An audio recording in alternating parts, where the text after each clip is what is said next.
আওয়ামী লীগের দালাল হন কিংবা বিএনপির দালাল হন, এলাকাবাসী কিন্তু ঠিকই চিনে নেবে। তো সমসাময়িক বিষয় নিয়ে আমরা রাজনীতি করি, রাজনীতির প্রেক্ষাপট নিয়ে মানুষের কত ক্ষতি করি। একবার ভাবুন, শেষ পরিণতি বৃদ্ধ বয়সে এসে আপনার জীবনটা এমন দশা হবে, আপনি কি একবার ভেবেছিলেন জীবন শেষে? নারায়ণগঞ্জের বন্দর উপজেলার সাবেক চেয়ারম্যান আতাউর রহমান মুকুলকে এলাকাবাসী ধরে উলঙ্গ করে পেটালো, কারণ লোক বলছে তিনি নাকি আওয়ামী লীগের দালালি করতেন। ভিডিও ভাইরাল, ফেসবুক দেখে কেউ বলতেছে ওই সাবেক চেয়ারম্যান এখন সাবেক কাপড় খোলা।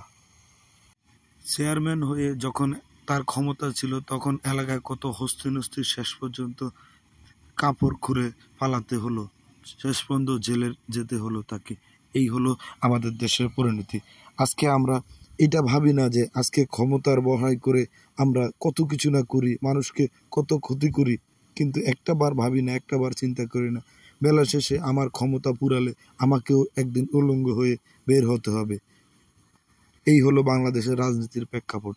তো সুতরাং আপনারা রাজনীতি করেন ভালো কথা, আমাদের দেশের সমাজটাকে এভাবে ধ্বংস করে দিয়েছেন, এখন আপনাদের উপর এই দালালি করে আর কয়দিন লাইভ মঞ্চে এইভাবে যে বৃদ্ধ বয়সে উলঙ্গ হয়ে তার জীবনটা শেষ পর্যন্ত এই অপমান অপদস্থ হতে হলো।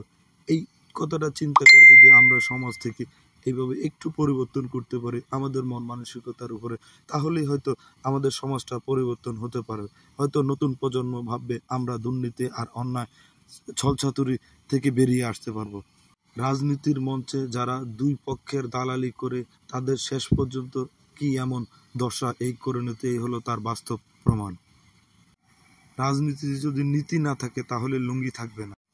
দালালির লাইসেন্স একদিন না একদিন বাতিল হবেই।